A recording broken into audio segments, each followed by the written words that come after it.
Okay, so we've got our carburetor air horn taken loose, and we're trying to diagnose a flooding issue. Flooding means that the carburetor is spitting gas out over the side of it, out the top of it, down into the venturis here, and we've pretty well suspected that the something is going on with the float or the needle valve or the seat. And I'm going to show you what all those parts are.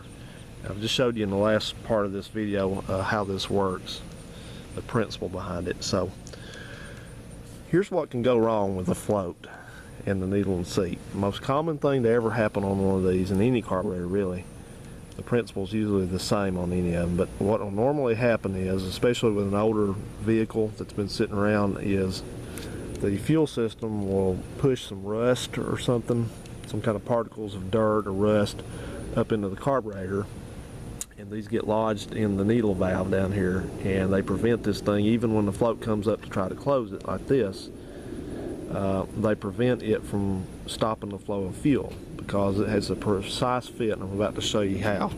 That's the most common thing. Sometimes you can have a float that somehow gets stuck in here. It may get stuck to the bottom of the float chamber down in there. Sometimes they'll scrape the side and they won't raise. That's especially bad on these, what they call these phenolic floats here.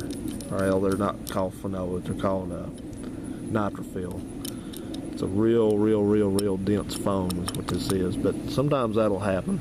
Sometimes these floats will either soak up fuel if it's one of these plastic ones, or if it's a brass float, it can get a hole in it, and when a float has a hole in it, it loses its buoyancy. So it doesn't raise up, so the fuel just comes up, but the float does not. So, you know, there again, what would happen if your float in your commode got a hole in it and never shut the water off? Well, you have an overflow in your commode. They all have that now, but if it didn't, you'd be going back there and the doggone tank would be overflowing. That's exactly what's going on here. So we want to look in here and we want to find out what our problem is. So what we've got to do is we've got to take this float out. So all you simply do is you grab this and pull straight up with it. And sometimes your fingers get in the way, but you can pull straight up. Now then, you see there? You see that object hanging off the back of that float? Sorry about that, this thing doesn't want to focus sometimes, but you like everything but what I want to show you there.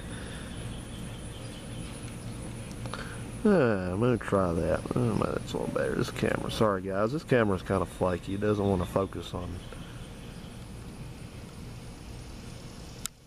Come on. Come on. There we go. That's a good look at that, I guess. More or less. But that's called a needle valve. That's just simply a small piece of aluminum, and it has a piece of rubber made onto the end of it.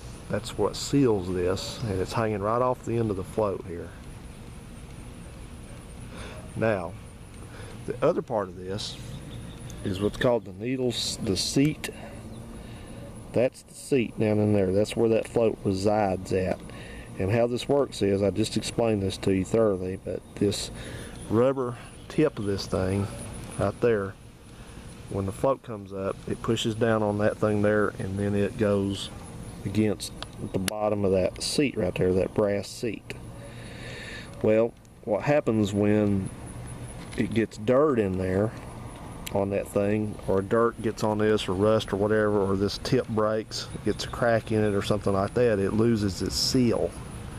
So when it loses its seal, obviously the fuel is not going to stop flowing. So that's what normally I recommend when somebody has a carburetor doing this. I say you need to check these things.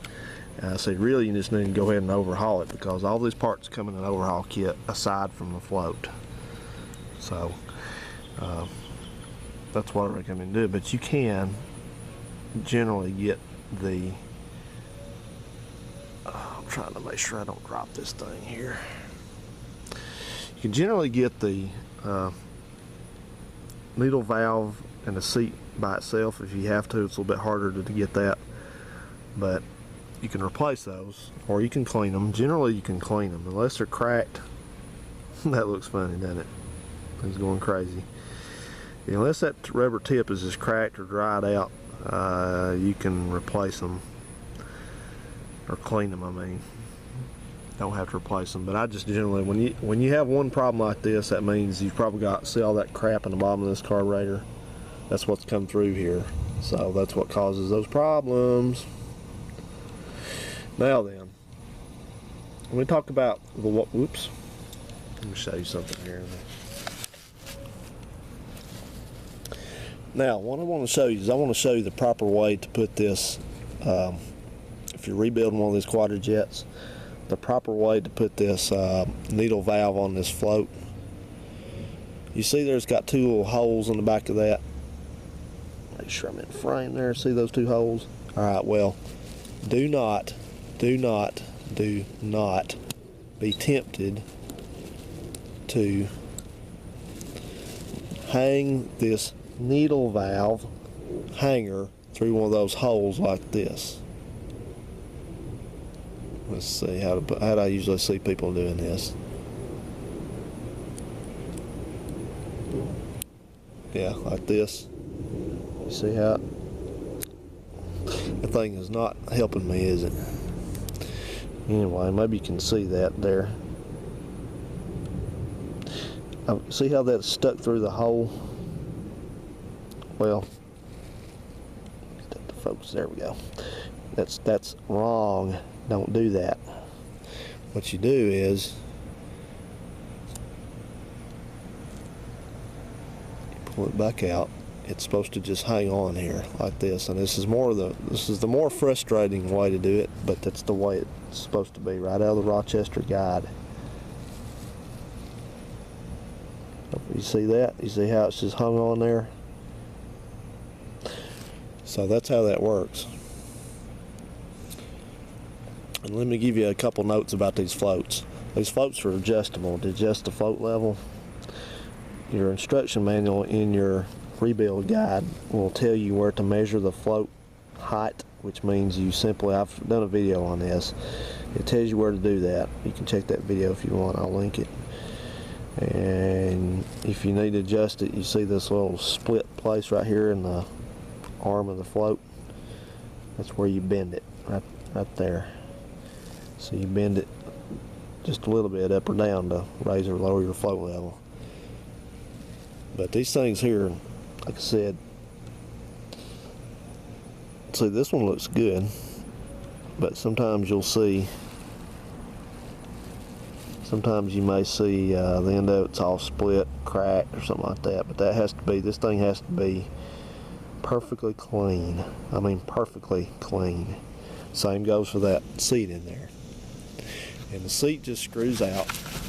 You can use a wide screwdriver and just run this thing out. Get it in those slots there. Remember, this is brass. And just lefty loosey.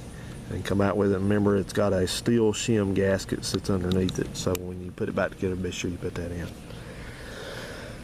So, okay, guys, that's really how you deal with and cure rich running and flooding issues. There's just really nothing else in these carburetors that could even make that happen. So one thing I guess I do need to mention, and I don't have the well, yeah, I might. I need to look here and see.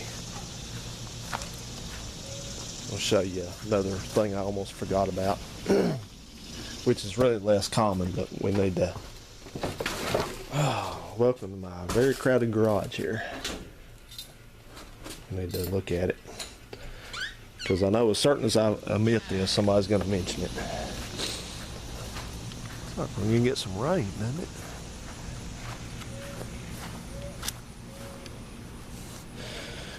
Alright, here's another more obscure way that one of these could possibly run rich. So, let me just tack this on to the end of this video here and talk about it.